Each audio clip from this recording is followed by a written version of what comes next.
Guys, today in this video, I'm going to show you how to recover recycle bin icon Windows 10 PC. So guys, if you want to restart recycle bin icon on the desktop, so very easy. Firstly, right click. After click on personalization, and here left panel click on themes. Now click on here related setting and first option desktop icon settings. So click on desktop icon setting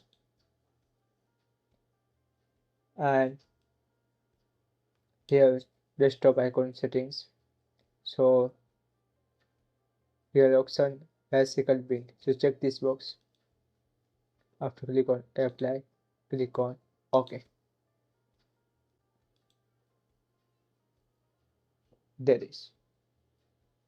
So guys, this is very simple and easy method if you want to restart recycle bin icon on the desktop.